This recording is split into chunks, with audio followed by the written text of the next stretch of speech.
mungkin untuk penggunaan susu formula nanti itu adalah option yang terakhir ya. Warahmatullahi wabarakatuh. Kali ini di Bincang Hawa kita itu mau bahas tentang mitos fakta. Ya, mitos fakta tentang ibu hamil dan menyusui. Buat yang kalian yang masih belum menikah, boleh kita ikutan sekalian tanya-tanya, mau sharing, silakan. Terus habis itu kan sekarang ini kan lagi banyak nih kayak ibu-ibu yang baru ini kan, kita kan kayak aku nih, bisa nggak sih jadi ibu, bener nggak sih yang aku lakuin kayak gitu. Jadi di sini aku tuh mau bahas sama temen, sama sahabat aku yang sangat langsung kita undang aja ya. Halo, assalamualaikum. Halo, waalaikumsalam Bu Bida. Maaf, ini suara saya sudah clear belum ya? Belum, masih ada mendengung suaranya. Halo, Ya, suaranya masih mendengung ini. Ada lampu. kan tentang sekilas tentang ini ya, mitos dan fakta yang tadi sudah sedikit dijelaskan oleh Bidan Yola mengenai mitos dan fakta yang ada di sekitar masyarakat. Betul. Sini. Sangat enggak ada ya. Usia berapa Bunda? Iya, maaf suaranya putus-putus Bu Bidan. Usia berapa? Bu Bidan ini? Usia kurang Iya. lebih 6,5 tahun.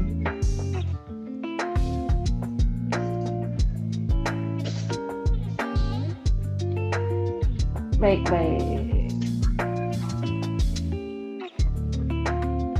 Ya, kita hari ini akan membahas tentang mitos dan fakta ya Bu Bidan ya. Kayak kemarin memang di sekitar kita tuh, apalagi di masyarakat itu masih kental banget sama yang namanya tradisi ya Bu Bidan ya.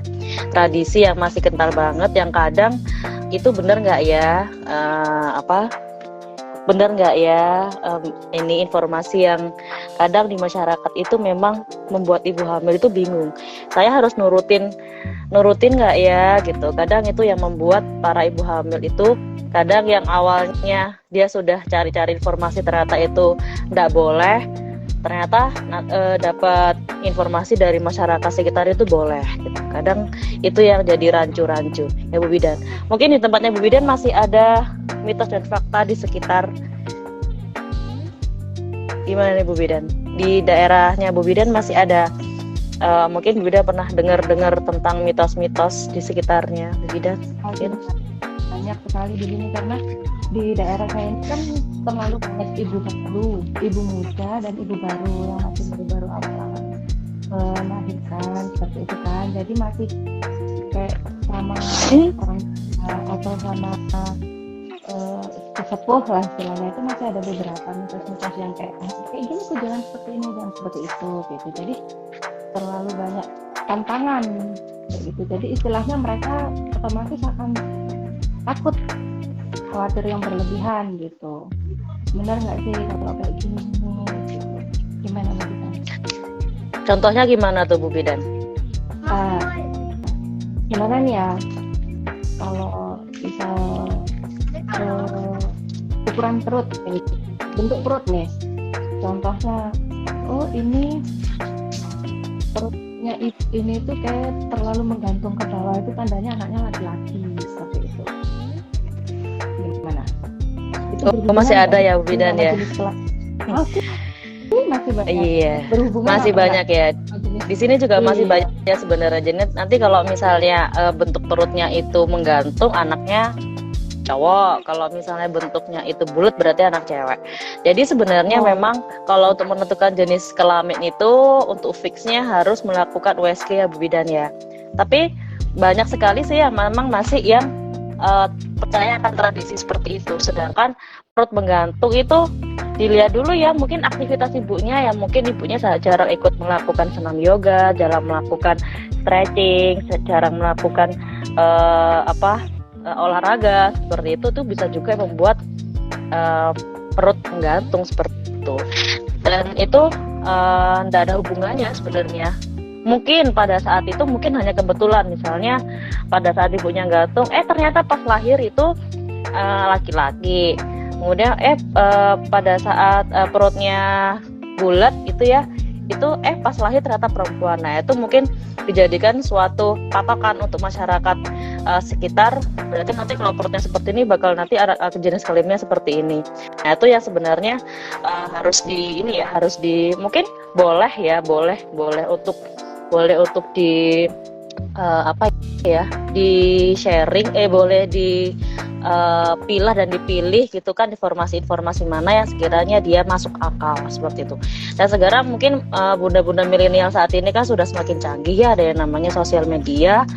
Itu bisa bisa dilihat dari gejala yang lain, misalnya gejala misalnya saya seperti ini, itu kira-kira nanti potensinya anak laki-laki atau anak perempuan, ya itu sekarang sudah canggih ya medianya gitu kan. Tapi yang untuk fixnya, untuk lebih pastinya untuk menentukan jenis kelamin memang melalui USG. Oke. Berarti sebenarnya itu USG itu sangat penting ya. Tapi penting sekali Bu Bidan. Untuk misal dalam 9 bulan itu kita tidak, misal nih kan kita kan perekonomian orang kan kita tidak tahu ya. Lah ini tuh kayak aku tuh nggak ada dana nih, itu di cover oleh BPJS nggak itu kan untuk USG, ada nggak? Di cover jika ada indikasi biasanya Bu Bidan. Jadi misalnya ibunya misalnya bidan, misalnya ibunya periksa ke bidan gitu kan, atau di fasilitas tingkat pertama gitu kan. Kalau misalnya BPJS kan harus melalui Vaskes 1. Nah itu misalnya ada indikasi seperti itu, nah ya sudah tidak apa-apa untuk dirujuk. Misalnya mungkin ada kelainan kongenital, misalnya ibu mungkin, atau juga letak plasentanya ada di bawah gitu kan. Gini misalnya ibunya pergi ke fasilitas kesehatan, ternyata ibunya ngeluh ngeflek terus, atau mungkin nyeri perut terus. Nah kemudian nanti dari Vaskes pertama Bob bisa untuk merujuk dengan diagnosa mungkin plasenta previa, atau mungkin dengan diagnosa yang lain gitu, masih bisa ke cover. Ya. Berarti kalau yang normal-normal aja gitu mah nggak bisa ya, kemudian untuk di cover oleh BPJS ya?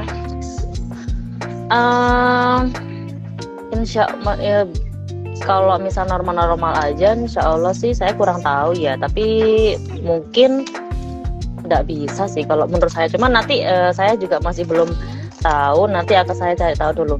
Tetapi mohon maaf ya, dalam 9 bulan kehamilan mungkin bisa disisihkan dulu ya para bunda-bunda untuk pemeriksaan setidaknya USG. Karena USG itu sebenarnya bukan hanya kita melihat jenis kelaminnya aja.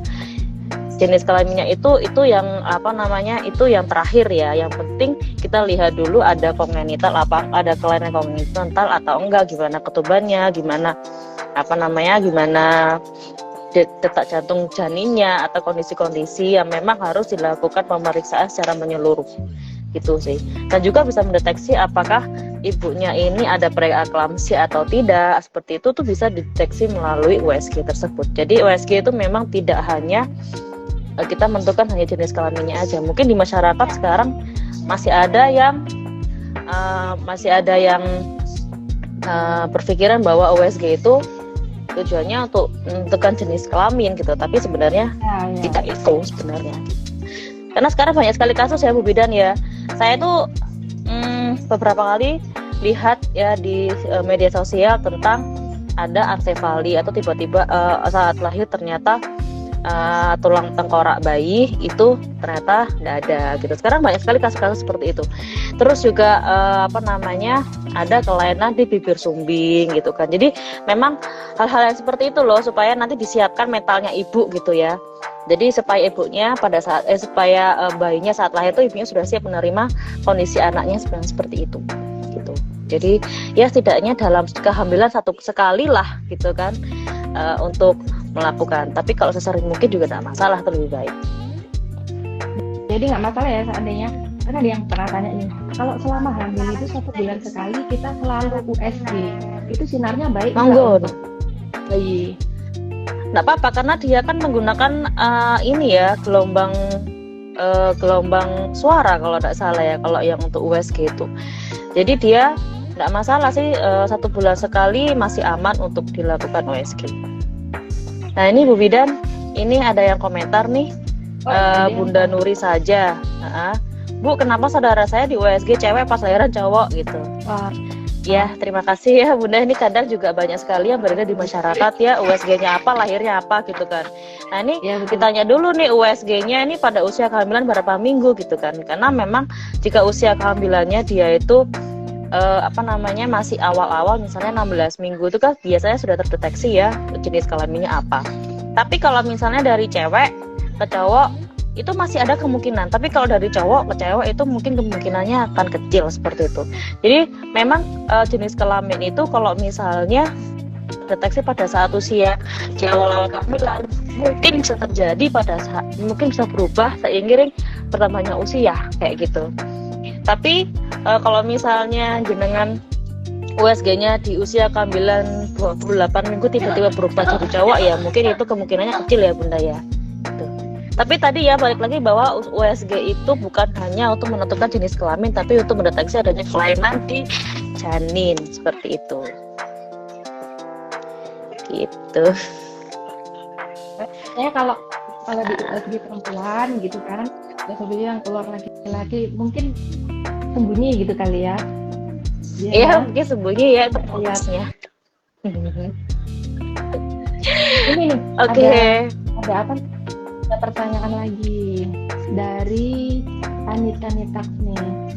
Tips supaya hamil tetap cantik dan kulit mulus dong Bu Fit. Soalnya kan kebanyakan ada yang beberapa bagian tubuhnya menghitam. Bagaimana ini? Baik, ini juga sering terjadi ya pada kehamilan-kehamilan, apalagi mungkin kehamilan pertama. Itu kalau untuk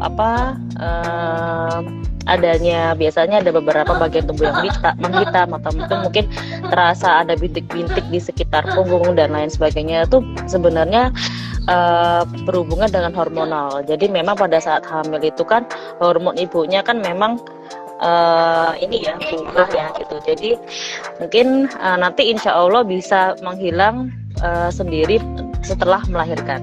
Tapi gimana caranya supaya tetap cantik dan mulus, itu nanti bisa dikonsultasikan kepada dokter kulit ya. Mungkin ada treatment khusus. Yang pasti pada saat keluar boleh kok ibu hamil masih menggunakan sunscreen, itu masih boleh gitu sih. Kemudian seperti goresan yang ada di yang di paha seperti itu. Untuk menghindarinya bagaimana itu? Mungkin kalau untuk itu namanya itu linea ya.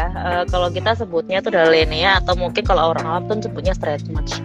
Itu sebenarnya kan karena peregangan kulit ya. Mungkin nanti pada sebelum hamil atau mungkin perencanaan hamil nanti mungkin Bunda bisa oleskan lotion gitu kan, atau mungkin pelembab yang lain supaya nanti kulitnya menjadi lebih elastis. Jadi pada saat kehamilan, pada saat dia meregang tidak sampai meregang, kulitnya bisa menyesuaikan seperti itu.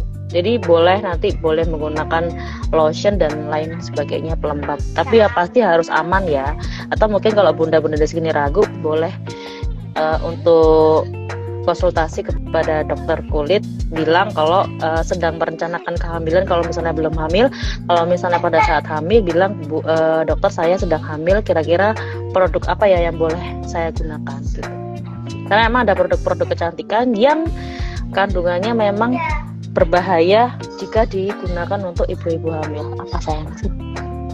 Ayo. Ya. Ada lagi nih. Alhamdulillah ya, banyak yang bertanya ini ternyata antusiasnya. Bu mau tanya, anak saya dari Eka Yuri. Bu mau tanya, anak saya usia 1 bulan, oh 5 bulan lebih. Tapi kenapa masih tinggi? Perlu DSA nggak ya? Perlu ke DSA nggak ya? Iya, kalau kita ini ya banyak sekali ibu-ibu yang kadang kalau anaknya gumoh itu dia panik ya. Sebenarnya gumoh itu adalah mekanisme tubuh bayi yang sangat normal sekali karena memang isi lambung bayi itu terisi penuh gitu. Bedakan dengan yang namanya muntah ya. Kalau muntah itu berarti ada tekanan di dalam keluarkan. Tetapi kalau misalnya gumoh itu biasanya tidak langsung gitu. Kalau muntah dia ada jedanya untuk mengeluarkan isi lambung. Tapi kalau misalnya gumoh dia langsung habis minum jarak beberapa detik aja dia langsung langsung keluar seperti itu. Jadi mungkin kita kaji dulu ya Bunda Eka ya. Nah, jadi penyebab gumohnya itu apa? Jadi mungkin anaknya itu apakah dia tuh sedang kembung gitu kan? Atau mungkin sedang ada masalah di pencernaan, atau mungkin jika tidak ada itu semua mungkin karena memang tadi itu mungkin karena terlalu kenyang seperti itu, karena kan memang ukuran lambung bayi itu kan apalagi 1 bulan itu kan masih sangat kecil sekali ya, dan kadang biasanya anak-anak itu bayi-bayi itu kan pada saat anaknya nangis sedikit langsung ibunya panik dan kemudian langsung diminumkan susu atau mungkin diminumkan ASI. Nah itulah pada saat dia itu dengan sangat haus sekali, dengan nangis tadi itu ada udara yang masuk ke dalam lambungnya sehingga ada udara yang masuk ke dalam lambung. Nah itu yang bisa bikin akhirnya lambung itu tertekan oleh udara, bisa gumoh akhirnya. Jadi sebenarnya nggak perlu panik sih. Nah sebenarnya yang perlu diperhatikan pada saat anak itu kalau gumoh itu ibunya harus ngapain ya gitu. Jadi pada saat anak gumoh itu ibunya jangan langsung diangkat ya bunda-bunda ya. Jadi dimiringkan dulu ke kiri atau dimiringkan ke kanan supaya apa? Supaya gumohnya itu tadi cairannya yang sudah keluar tidak masuk lagi ke dalam paru gitu. Itu sih. Berarti sebenarnya cuma butuh adaptasi gitu ya. Iya betul. Kecil yang terlalu ini deras masuk ke dalam tubuhnya itu tadi ya benar-benar. Ya betul. Jadi memang karena memang lambungnya itu kecil, maksudnya kapasitas lambungnya itu masih terlalu kecil dan kemudian terisi banyak cairan sehingga dia akan balik lagi. Sebenarnya itu tidak masalah sih. Tetapi yang perlu dikhawatirkan jika dia secara terus-menerus setiap minum dia gumoh, nah itu perlu dikaji kenapa penyebabnya. Seperti itu, terutama dengan menggunakan susu formula yang mungkin dia. Nah itu nanti kalau misalnya dia setiap minum dia muntah, takutnya tidak ada cairan yang masuk ke dalam tubuhnya, akhirnya potensi untuk dehidrasi tinggi gitu. Jadi perlu dikaji dulu. Anak usia 5 bulan. Oh ini tadi Ibunda Eka ini anak usia 5 bulan ya. Ya, Bunda Eka nanti kalau misalnya dia tiap minum dia muntah, gumoh, tiap minum dia gumoh, mungkin boleh untuk diperiksakan karena anak usia 5 bulan atau di bawah setahun itu memang dia rawan sekali dari dehidrasi itu ya. Diobservasi aja kenapa penyebabnya gumohnya. Tapi kalau misalnya gumohnya itu hanya sekali, 2 kali gitu, insya Allah enggak apa-apa. Dibedakan ya dengan muntah tadi ya. Oke, wah banyak sekali. Jadi alhamdulillah di sini banyak bunda-bunda yang aktif. Alhamdulillah. Kalau gumoh berarti refleks ya Bu Medan. Kalau muntah ya, berarti betul masih sekali. Angkanya. Jadi jeda. Perbedaannya antara ada jedanya. Ini dari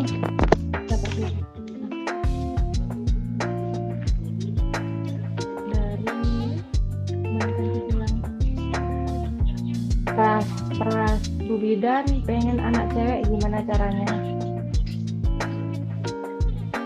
Wah ini kayaknya mau program anak cewek ya Bunda ya. Jadi program anak cewek itu sebenarnya banyak ya Bunda ya, mulai dari makanannya, jadi apa yang dikonsumsinya, kemudian juga pada saat hubungan itu nanti dilihat juga kapan masa suburnya dan lain sebagainya sih. Gitu aja. Jadi memang Yang pertama, yang paling banyak itu adalah yang ini. Sebenarnya anak cewek sama anak cowok itu sebenarnya salah satunya itu ini juga sih berhubungan sama kromosomnya ya gitu ya Bu Bidan. Itu jadi memang, tapi kita bisa ikhtiar dengan cara pertama dari nutrisinya. Kemudian dihitung juga masa suburnya. Jadi kalau misalnya ini, kalau saya pernah baca literasi ya, saya pernah baca buku. Nah itu ini apa namanya, pada masa subur itu nanti ini apa namanya dihindari pada saat tinggi-tingginya ovulasi. Gitu. Itu yang pernah saya baca. Tapi sebenarnya banyak yang referensi bagaimana bunda-bunda yang ingin program hamil untuk anak cewek atau mungkin anak cowok. Nah itu banyak sekali, tapi salah satunya adalah nutrisi yang pertama, dan juga masa suburnya ya, untuk berhubungan dengan suami. Gitu aja. Iya. Ada lagi nih, oh ini lanjutan dari penjelasan Bu Bidan tadi yang tentang tulang tengkorak nih. Kalau gendang tulang tengkorak tidak ada bisa diketahui berapa minggunya. Itu biasanya diketahui berapa minggu ya Bu Bidan? Untuk yang itu, untuk yang saya itu tadi yang ancefali tadi ya. Nah, terus apa bisa diperbaiki dengan vitamin atau obat jika masih di deteksi dini? Nah, untuk biasanya kalau ada kelainan kongenital itu saya pernah baca referensi itu karena kekurangan asam folat ya Bu Bidan. Jadi memang pada saat kehamilan itu, apalagi trimester pertama itu, atau mungkin sebelum merencanakan kehamilan ya, pada saat dia memutuskan untuk dia menikah dan dia merencanakan untuk kehamilan, itu bisa mungkin sudah mengkonsumsi asam folat gitu ya. Jadi memang alur dari pembentukan organ itu tadi ya baru bisa dideteksi. Itu untuk USG yang biasa atau harus USG yang 4D atau yang maternal atau yang gimana Bu Bidan? Yang biasa bisa terdeteksi. Yang biasa sudah bisa ngedeteksi adanya kelainan kongenital. Tapi kalau misalnya bunda-bunda pengen lebih jelasnya lagi, monggo boleh sih. Kalau misalnya mau follow up 4D itu boleh. Yuk kita lanjut pertanyaan selanjutnya. Anissa Ditarsari, Bibit mau tanya apakah ada efek samping menyusui saat hamil? Hamil.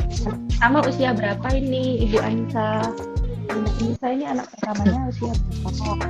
Menyusui saat hamil. Sudah menuju ke 2 tahun atau? Sebenarnya soalnya kan kalau menyusui itu merangsang kontraksi ya, atau tidak? Ya, betul sekali. Boleh. Nah, kalau misalnya jika kehamilannya itu tidak, maksudnya pada saat menyusui ibu tidak merasakan kontraksi, itu aman-aman saja sih, Bu Bidan. Apalagi kalau misalnya jaraknya masih terlalu dekat ya, kayak misal anaknya belum setahun tapi ibunya alhamdulillah diberi kepercayaan kembali ya, ibunya hamil lagi. Jadi ya masih boleh, selama ibunya tidak ada keluhan apa-apa, monggo silakan apa-apa untuk menyusui. Ada efeknya nggak Bu Bidan kalau misal kita terlekap nih untuk kehamilan? Misal si anak ini usianya masih setahun nih ya, masih setahun lah. Efeknya apa untuk ibu dan bayinya nih? Kalau untuk bayinya tidak ada efek apa-apa ya, tetap nutrisinya akan menyesuaikan pada anak yang pertama. Tapi nanti seiring berjalannya waktu ya, saya pernah baca referensi itu, dan beberapa kemarin saya juga ikut pelatihan tentang menyusui juga. Nah itu dia akan berkurang volumenya semakin dia tinggi usia kehamilan. Jadi tetap enggak apa, tetap anaknya itu disusui semaksimalnya, dalam arti kalau misalnya masih deras ya enggak apa-apa ya, tapi kalau misalnya mungkin kalau misalnya ibunya bergejala seperti ibunya tiba-tiba kram ataupun berkontraksi, mungkin bisa dikonsultasikan ke dokter SPOG. Dan mungkin untuk penggunaan susu formula nanti itu adalah option yang terakhir ya, atau mungkin ibunya bisa perah ASI-nya untuk cadangan ke kakaknya gitu. Ada pertanyaan bagus Bu Bidan nih. Ibu hamil ini katanya nggak boleh minum kopi. Bagaimana? Kopi kan mengandung kafein nih. Tapi mereka boleh makan coklat. Coklat kan ada kafeinnya juga. Lah, gimana itu Bu Bidan ya? Nah, walaupun sama-sama mengandung kafein, tapi kadarnya berbeda ya Bu Bidan, gitu. Iya. Jadi apalagi kafein di dalam kopi itu kan lebih tinggi ya, mungkin ya daripada si coklat. Sedangkan kafein itu kan, atau mungkin ya namanya kopi kan nggak cuma kafein aja ya, apalagi kopi-kopi kemasan ya. Kopi-kopi kemasan itu kan ada pengawetnya, ada pewarnanya dan lain-lainnya sebagainya. Tapi yang poin utama adalah kafein. Jadi memang teh juga tidak disarankan terlalu bersering-sering ya, karena memang dua komponen itu bisa menyerap sari-sari makanan. Sedangkan sari-sari makanan itu adalah salah satu hal yang dibutuhkan pada saat ibu hamil dan juga menyusui. Jadi boleh dikonsumsi tapi tidak dalam dalam dosis yang banyak gitu. Boleh tetapi tidak terlalu banyak dan tidak terlalu sering gitu aja. Apalagi kan kalau ibu-ibu hamil yang zaman sekarang nih banyaknya kopi-kopi kekinian gitu kan, lagi jalan sekali kayak gitu, itu pasti juga boleh, nggak apa-apa. Untuk gulanya boleh, nggak apa-apa. Nah, iya tadi itu boleh dikonsumsi tetapi tidak berlebihan gitu aja. Tadi ya Bu Bidan juga tadi bilang juga kan gulanya gitu ya. Jadi boleh sebenarnya, apalagi kalau ibunya ngidam banget, ibunya biasanya minum kopi terus hamil tiba-tiba nggak boleh minum kopi gitu kan. Sebenarnya boleh sih minum kopi, nggak masalah. Tapi memang dalam dosis yang sewajarnya saja. Baiklah. Ada lagi banyak sekali pertanyaan kita hari ini ya. Nah, Bunda-bunda silakan kalau misalnya ingin bertanya di chat di kolom komentar. Untuk mitos ibu hamil yang nggak boleh makan seafood, kamu juga makan seafood. Nanti gampang. Seafood boleh aja sih, yang penting matang ya Bu Bidan. Jadi ibu hamil boleh kok makan seafood asal tidak ada alergi gitu aja sih. Dan juga seafood itu dia kan laut ya, jadi memang boleh dikonsumsi. Tetapi saya pernah baca referensi juga ya Bu Bidan, kebetulan ada yang melakukan penelitian juga. Jadi pada saat berkonsumsi makanan laut itu tidak pada saat air laut sedang surut, karena memang terdapat kandungan merkuri. Ada kandungan timbal di situ. Jadi memang tapi kan kita tidak mengetahui ya apakah waktu ngambil nelayannya tuh dia ngambilnya waktu gimana kondisi laut. Tetapi boleh dikonsumsi asalkan tidak berlebihan gitu aja, dan juga tidak ada alergi. Itu aja sih Bu Bidan. Dan matang ya. Matang ya, sekarang kan betul. banyak ya, kalau makan itu suka yang setengah matang gitu kan, itu tidak boleh. Nah juga ada juga nih kita bahas kematangan gini jadi inget, ada juga saya dulu dapat pasien juga ya, waktu nolong partus itu ibunya ngasih telur setengah matang atau cenderung ke tidak matang gitu kan, dengan alasan kalau misalnya makan itu nanti lahirannya bisa lancar, jadi kekuatan gitu kan. Nah itu kan juga berbahaya sekali ya, itu adalah mitos yang sangat merugikan ibu gitu kan. Kalau dimakan waktu mateng nggak apa-apa ya, tapi kalau misalnya dimakannya waktu mentah, nah itu kan ada salmonella di situ ya, jadi nanti takutnya efek berefek ke ibu dan juga ke bayinya. Ibu jadi diare, akhirnya nanti malah salinannya juga semakin macet. Masalah baru nanti gitu. Oke, baik. Ini ada lagi yang bertanya ini. Kalau dari Amalia Rasamangga, kalau sedang dalam masa menyusui lalu kita bilang sedang hamil muda, apakah boleh melanjutkan masa menyusui anak pertama kita? Nah, ini tadi sudah dijelaskan ya Bunda Amalia ya.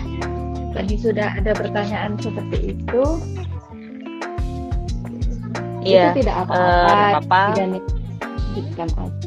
Iya, enggak apa-apa selama memang kalau misalnya ibunya itu tidak ada tanda-tanda ya, tidak ada kontraksi, tidak ada kram, tidak ada masalah pada ibunya, USG pun juga bagus, insya Allah boleh, enggak apa-apa, enggak masalah. Berarti dia termasuk dalam kehamilan dengan dampingan, ya atau tidak? Dengan dampingan dokter atau cukup kita ke puskesmas aja atau bagaimana?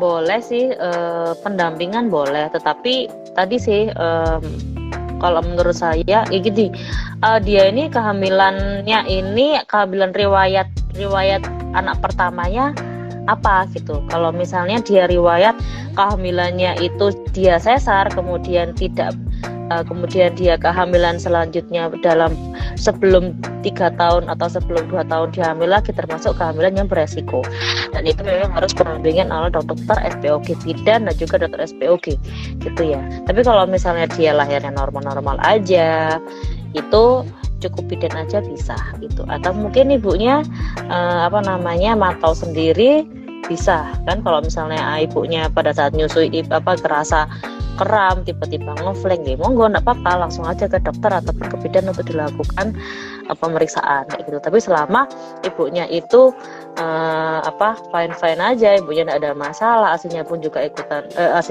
lancar, insya Allah enggak apa-apa, enggak ada masalah. Boleh menyusui. Berarti seperti yang Bu Binda bilang tadi kan, kalau misalnya kita menyusui kita hamil setelah anak kita menyusui, berarti kan semakin bertambahnya usia kehamilan, berarti air asinya itu semakin sedikit ya, betul ya? Berkurang, masih ada berkurang ya, berkurang. Karena saya juga pernah betul, karena untuk persiapan juga anak keduanya gitu. Karena kan ada juga sih yang tanya gini sih, dulu ya ada tanya pasien saya gini, nanti pada saat anak saya lahir, yang kedua anak saya dapat kolostrum nggak ya? Oleh anak pertama itu juga ada dulu pernah. Nah, jawabannya nanti tubuh kita akan menyesuaikan sama kehamilan. Jadi kalau misalnya tadi seperti saya bilang, kalau semakin bertambahnya usia kehamilan, nantinya volume ASI akan pelan-pelan akan semakin berkurang. Makanya kalau misalnya pada saat hamil dan ASInya masih gencar-gencarnya, mulai untuk dipakai untuk dijadikan stok untuk kakaknya. Dan nanti setelah semakin tua kehamilan, volume ASI berkurang. Potensinya seperti itu, tapi tidak semuanya. Tapi memang ASI itu kan menyesuaikan dengan kondisi ibunya ya. Kalau ibunya sedang hamil ya, nantinya akan dipersiapkan ASI untuk anak yang di dalam kandungannya, seperti itu. Jadi pada saat ibunya ASInya masih lancar, hamil, kemudian masih menyusui, sebisa mungkin juga dipompa untuk kakaknya, untuk jaga-jaga kalau misalnya ASInya tiba-tiba berkurang. Tuh. Karena untuk persiapan untuk adiknya. Iya. Jadi akhirnya dibagi dua ya. Itu dua ada ya, lagi nih Bu Fidan. Ini dibagi ini tuh terlalu banyak, hampir semua pasien, hampir semua ibu itu selalu, kamu ini tidak boleh minum es saat menyusui, nanti anakmu ini hilang. Ada hubungannya nggak sih? Nah, kalau untuk ibu hamil boleh minum es ya. Yang dikhawatirkan bukan nanti anaknya anaknya jadi pilek atau enggak gitu, karena memang pertama pada saat minum es itu kan otomatis kondisi cuaca sedang panas-panasnya gitu ya. Kemudian minum es otomatis perbedaan suhu ya gitu. Jika dilakukan terlalu sering, mungkin efek ke ibunya mungkin ya akan pilek. Nanti kalau misalnya ibunya pilek akan tertular ke bayinya, sehingga bayinya juga terkena ketularan dari ibunya kayak gitu. Jadi mungkin itu adalah analoginya ya, itu adalah hubungannya kenapa kok ibu enggak boleh minum es, tetapi boleh nggak ya, boleh ibu menyusui minum es boleh gitu. ASI nggak akan dingin dong, karena apa yang kita minum kalau sudah kecampur ke dalam tubuh ya, sudah terserap ke dalam tubuh ya menyesuaikan gitu. Kecuali kalau asipnya ditaruh di kulkas pasti dingin gitu. Iya betul juga. Hahaha, receh ya kita semua itu nggak ada tarak supaya nggak sepaneng ya. Ya boleh Iya, dimakan, betul. boleh diminum. Yang penting dia matang, yang penting dia tidak alergi, gitu ya. Nah, lagi nih, ada juga ini kan terkait sama apa yang dikonsumsi ibu menyusui ya. Ada lagi yang tanya begini, ibu hamil tuh boleh nggak sih makan pedes gitu kan ya? Jawabannya itu boleh, gitu, boleh. Tapi memang dalam batas yang sewajarnya, karena memang di dalam cabai itu kan ada kandungan ya yang dia itu sedikitnya akan terserap di ASI, sehingga kalau misalnya anaknya itu intoleransi terhadap kandungan di dalam cabai tadi, itu mungkin akan berefek, mungkin anaknya jadi diare, anaknya jadi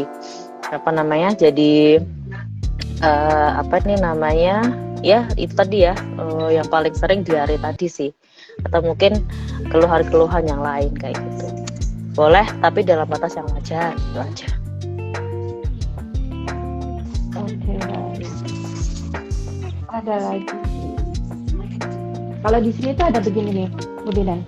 Jadi untuk ibu yang baru melahirkan, itu kita itu harus dikasih jari gitu loh, kayak dipepet jari gitu sampai di hari ke 40. Ya, itu juga masih ada sih. Sebenarnya nggak apa-apa. Apa tuh namanya ini ya? Apa sih bedong bukan bedong ya? Apa tuh namanya tuh? Kalau di Jawa itu ada yang namanya pakai stagen. Nah, ya, sebenarnya boleh pakai itu. Ya, sebenarnya boleh pakai itu, tetapi dengan catatan ibunya masih dapat beraktivitas dan tidak terlalu erat. Karena apa? Kalau misalnya terlalu erat, yang pertama aliran darah juga tidak lancar, sehingga efeknya apa sih gitu kan? Biasanya kalau ibu-ibu hamil, apalagi yang memiliki luka perineum atau luka jahitan, itu biasanya ketika peredaran darah tidak lancar, nah itu akan memperlama kondisi luka tadi itu. Jadi lukanya lama sembuhnya seperti itu. Dan juga sebenarnya boleh aja sih, karena kan pada saat setelah melahirkan itu kan perut terasa menggantung ya gitu. Sebenarnya tidak apa-apa menggunakan itu, tapi dengan catatan tidak boleh terlalu erat. Ibunya masih bisa beraktivitas, ibunya masih dikaji juga ya, soalnya ada yang ibunya itu pakai stagen terlalu erat, akhirnya aliran darah tidak lancar, bengkak kakinya. Nah, itu yang sering terjadi beberapa kali, itu ada yang mengalami itu, Bu Bidan. Iya. Terus caranya ini Bu Bidan, caranya gimana kita itu mengkondisikan dan mengkomunikasikan terhadap si ibu ini, di sesepuh ini, mana nih caranya? Mana ini Bu Bidan? Aku itu nggak bisa ngasih tahu. Kalau kasih tahu, kamu nggak boleh gini, kamu nggak boleh gini. Tapi kita itu sebagai umat yang sekarang ini tidak bisa ngasih tahu gimana cara ngasih tahunya ke mereka. Nah, yang pertama ibunya dulu Ya, yang pertama adalah ibunya dulu ya, yang harus dia bisa memilih dan memilah informasi yang didapat gitu kan. Selama informasi yang didapat itu tidak merugikan ibunya, monggo dipakai nggak apa-apa. Tetapi kalau misalnya ibunya itu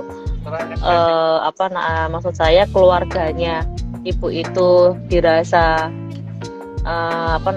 informasi itu merugikan dia, ya sudah, itu lebih baik mungkin pada saat kontrol boleh diajak itu neneknya, ibunya, suaminya, supaya nanti pada saat diedukasi oleh bidannya mereka juga mendengar. Karena biasanya kalau misalnya kita yang mengatakan, maksudnya ibunya itu yang mengatakan biasanya denial ya, biasanya ngeyel-eyelan di situ ya. Jadi lebih baiknya daripada nanti daripada nanti saling menyalahkan mana yang benar mana yang enggak, ternyata itu termasuk tradisi, tetapi ibunya itu masih ini supaya tidak ayel-ayelan gitu ya, intinya lebih baik dibawa pada saat konsultasi ke bidannya gitu. Oh iya. Jadi lebih baik itu yang dia merasa seperti tokoh kesehatannya sendiri yang memberitahu, itu mungkin lebih mudah ya diterima. Nah, itu betul ya. Ada pertanyaan lagi Bu Bidani dari Amalia Rosamanda. Eklamsia itu apa? Perbedaannya sama pre-eklamsia itu apa? Kalau eklamsi itu kan kejang ya, tapi kalau preeklamsi itu adalah tanda gejala. Jadi sebelum dia masuk ke eklamsi, dia masuk ke pre dulu. Tanda gejalanya apa? Yang pertama yaitu yang paling gampang itu adalah tensi. Jadi kenapa kok pada saat antenatal care atau pada saat kontrol itu pasti akan ditimbang, akan ditensi dulu, terutama ya kalau misalnya dia di atas 120 per 80 itu dikasih tahu dulu tuh, kita kasih tahu dulu ya, ibunya itu ada riwayat hipertensi atau enggak di keluarganya, atau mungkin ibunya sebelum hamil itu tensinya berapa gitu. Kalau misalnya tensinya itu dia sudah melebihi, nah itu disarankan untuk dilakukan cek lab. Tapi saya pernah baca referensi ya, upgrade, pernah ikut seminar tentang USG, itu sebenarnya bisa juga untuk mendeteksi preeklamsi gitu ya. Jadi pada saat kehamilan akan ditensi dulu, kalau misalnya tensinya itu dia lebih dari 120, nah itu disarankan untuk dicek lab gitu. Nah, kalau misalnya preeklamsi itu tidak ditangani dengan baik, naiklah ke eklamsi. Eklamsi itu kejang. Nah, itu tadi. Berarti dia mendadak gitu ya Bu Dian? Iya, terus juga tanda yang khas juga adanya bengkak juga ya, bidan ya, bengkak kaki dan juga tangan, itu yang biasa terjadi gitu. Jadi ada juga ya Bu Bidan yang dia itu tensi tinggi tapi dia bukan preeklamsi gitu kan. Dia tensi tinggi tapi kadar urinnya, maksudnya labnya dia tidak ada kecurigaan untuk ke preeklamsi, itu juga ada sebenarnya. Mungkin karena tensinya, mungkin karena tadi ya, mungkin karena dia itu sedang stres karena informasi-informasi yang salah tadi gitu kan. Nah, atau juga mungkin ibunya selesai aktivitas gitu kan, ibunya kerja kemudian tiba-tiba kontrol, mungkin bisa juga gitu. Jadi dilihat dulu ini riwayat tensinya sebelum hamil seperti apa gitu. Karena ada yang namanya juga hipertensi gestasional ya, seperti itu. Jadi dia memang pada saat hamil dia tensi tinggi, tapi pada saat dicek lab tidak apa-apa gitu, tidak ada masalah. Jadi untuk preeklamsi ini bisa dideteksi dari usia awal kehamilan berarti ya Bu Bidan? Bisa. Apalagi kalau misal di keluarga dia punya riwayat hipertensi, mungkin di keluarganya atau mungkin di orang tuanya, seperti itu juga akan berpotensi ya kemungkinan. Jadi memang seharusnya pada saat kehamilan itu dicek semuanya di lab gitu, supaya nanti terdeteksinya lebih dini gitu. Jadi pengobatannya juga lebih cepat untuk supaya nggak terjadi ke eklamsinya gitu. Apakah sudah jelas, ibu bunda-bunda? Mari kita peregangan Bu Bidan. Serius sekali. Kita berapa menit ini kita? Serius sekali. Pertanyaannya sangat. Wah iya nih, pertanyaannya luar biasa. Tapi nggak apa-apa. Berarti kan para bunda-bunda di sini kan antusias sekali untuk ini ya, apa namanya, mengikuti dan mencari tahu tentang mitos dan fakta. Betul sekali. Karena memang kan mungkin bunda-bunda di sini ada yang mungkin sudah kena informasi-informasi dari masyarakat, mungkin boleh komen di bawah ini ya saya pernah gitu. Karena saya pun sebagai bidan juga sebenarnya pernah kena untuk informasi itu gitu.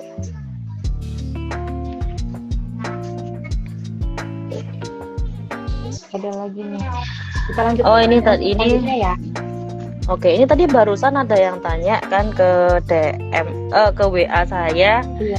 Tentang mengenai ensefali. Saya sedikit ini ada yang WA, ensefali itu dilakukan pada saat berapa minggu tadi ya. Nah, pemeriksaan ensefali itu memang dilakukan di usia kehamilan 14 sampai 18 minggu bidan. Gitu. Jadi apa namanya, ini seru banget ya kita membahas tentang tadi ya, kelainan-kelainan.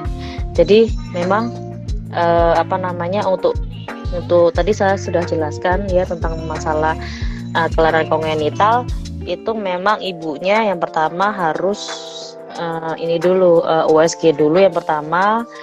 Kemudian untuk mencegahnya tadi ya sudah saya jelaskan untuk mengkonsumsi asam folat gitu. Nah, kalau untuk masalahnya bagaimana cara penanganannya dan lain-lainnya, mungkin bisa langsung ke dokter SPOG-nya langsung untuk dilakukan tindakan selanjutnya seperti itu. Karena itu sudah bukan ranahnya bidan cuman untuk mendeteksi ya, seperti itu. Itu aja. Oke, ini bunda-bunda sekalian, wah ini semangat sekali ya Bu Bidan ya untuk malam hari ini, banyak sekali pertanyaan yang sudah masuk ke chat kolom komentar tadi. Beberapa juga sudah mulai ada yang bergabung juga, ada yang apa namanya tadi sudah ada yang stay tune juga di sini. Masya Allah sekali ya. Oke Bu Bidan, wah ini nggak terasa waktunya kita sudah berapa menit? Udah 45 menit ya. Tadi kita mulai jam 7 kurang ya. Kita tadi terlalu bersemangat sepertinya ya, jam 7 sudah dimulai. Iya, gak apa-apa Bu Bidan, karena memang mungkin di sekitar memang banyak sekali ya kalau kita berbicara tentang mitos dan fakta. Tapi intinya adalah para ibu-ibu muda di sini ya, itu kan yang pertama harus pintar untuk memilih dan memilah ya. Jadi apapun yang diserap itu tidak langsung dimasukkan gitu, tidak langsung untuk dilakukan. Apapun yang misalnya ibunya ragu, boleh dikonsultasikan juga ke tenaga ahli gitu kan. Dan sekarang juga media juga sudah banyak sekali, ada yang kayak namanya Google ya, atau mungkin di sosial media yang lain gitu kan, di Instagram juga ada. Jadi pinter-pinternya memilih dan memilah. Terus juga tradisi juga, kalau misalnya tradisinya itu sekiranya ibunya tidak nyaman dengan hal itu, lebih baik ya tidak apa-apa kalau untuk tidak melakukannya. Karena banyak sekali ya kalau misalnya kita berbicara tentang mitos, apalagi mitos ibu ya setelah melahirkan itu banyak sekali. Kalau itu Bidan, mungkin di sana ini ya banyak juga mitos-mitos yang masih beredar di masyarakat sana. Kalau di sini masih banyak sekali Bidan, terutama di perkota-kotaan pun juga sebenarnya masih banyak hal-hal yang seperti itu. Oke, baik. Ada pertanyaan terakhir yang pamungkas ini Bu Bidan. Iya, apa itu? Jadi Penasaran saya, Bidan. Jadi sekarang ini terlalu banyak ibu-ibu ya, mungkin karena kita ini ibu-ibu muda, ibu-ibu sekarang kan terlalu banyak bermain sosmed ya kan. Nah, bermain sosmed nih ada nih yang kayak ibu ujung-ujungnya kita itu membandingkan diri sendiri dengan ibu lain. Nggak salah diri sendiri, kayak membandingkan anak kita dengan anak yang ada di sosmed tersebut kan. Jadinya kadang gitu stres-stres sendiri, kadang itu sedih secara tiba-tiba, dan akhirnya ada muncul pertanyaan di saya itu seperti ini, kenapa ya aku ini setelah melahirkan tuh seperti kayak bukan aku gitu. Jadi kayak tubuhku ini bukan aku, kapan aku dulu aku jadikan kan kayak aku yang dulu, tapi aku tuh pengen me time, tapi aku punya anak kayak gitu. Jadi aku tidak bisa apa ya, tidak bisa happy istilahnya. Padahal kan kita happy, anak pun happy. Tapi kan setiap orang kadang itu berbeda ya kan. Jadi menurutnya gimana nih untuk mengatasi hal-hal seperti ini? Kayak perasaan-perasaan Yang pertama, iya, itu gini sih, pada saat dia itu sudah memutuskan untuk dia itu hamil, otomatis segala bentuk sesuatunya akan berubah ya. Dan dia itu sudah pasti masih ada waktu gitu untuk bisa membiasakan diri dengan dirinya yang baru. Misalnya dia sebelum hamil dia bisa melakukan apapun yang diinginkan, misalnya dia bisa jalan-jalan, tapi sekarang setelah dia ada udah hamil dan juga punya anak, ada nih prioritas yang utamanya itu apa selain dirinya gitu. Itu mungkin yang jadi jadi kunci utamanya adalah tadi itu penerimaan diri dulu yang pertama. Ini juga salah satu juga gejala baby blues ya. Kita sedikit aja ya tentang baby blues ya. Jadi karena yang pertama memang kita menyadari dulu gitu kan. Yang pertama itu ikhlas ya. Jadi kalau misalnya karena kan segala bentuk semuanya itu akan berubah, dari mulai pola dari pola makan, pola tidur, pola aktivitas, segala pola itu akan berubah seiringnya dia pada saat dia melahirkan gitu kan. Nah, itu yang pertama adalah ikhlas dulu. Kemudian yang kedua itu katakan apa yang diinginkan gitu. Maksudnya saya ini capek gitu kan. Ya, jadi saya ini capek, saya ini butuh ini gitu. Jadi perlu dukungan, yang pertama dukungan dari orang sekitar. Misalnya ada suami, bilang ke suaminya, saya mau ini gitu kan. Saya lagi capek, minta tolong ini. Atau kalau misalnya ada ibunya, ada mertua di rumah ya, mungkin minta tolong untuk dijagakan bayinya sebentar lah, saya ingin istirahat sebentar aja gitu. Itu. Jadi kita komunikasikan kepada orang-orang di sekitar apa yang kita rasakan. So, itu untuk supaya tidak terjadi tadi depresi postpartum atau baby blues itu.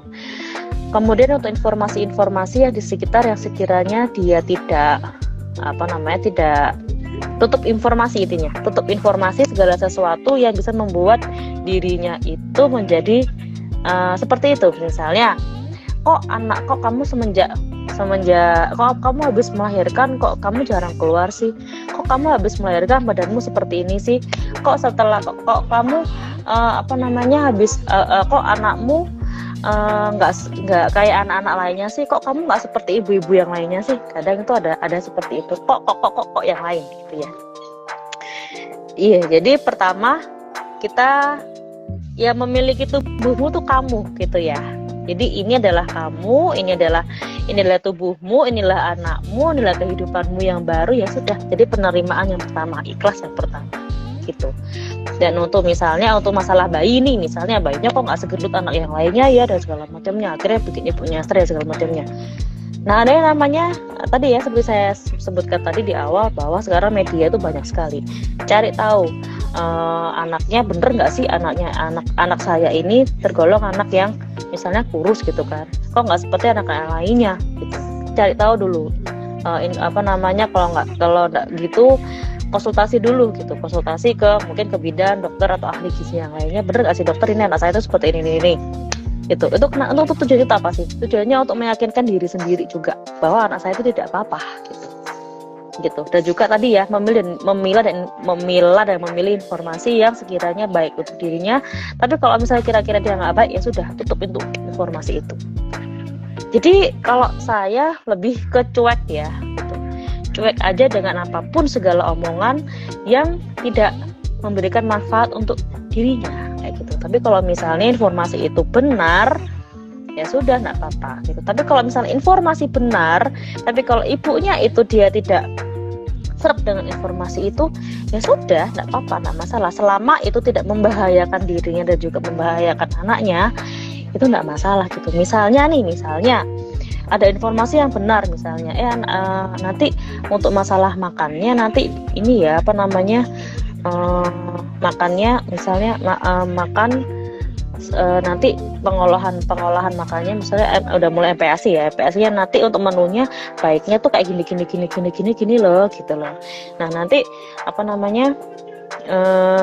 tapi ibunya nggak menerima, tapi kan saya sih udah segala macam, nggak apalah kalau dikasih menu ini aja gitu kan, bubur yang saya beli gitu aja gitu kan. Nah itu kan berarti kan ibunya tidak menerima informasi yang benar gitu kan. Ya sudah gitu, berarti nanti mungkin pelan-pelan ibunya ini mungkin di orang sekitar, mungkin suaminya atau ibunya atau orang sekitar nanti pelan-pelan untuk menjelaskan. Jadi tidak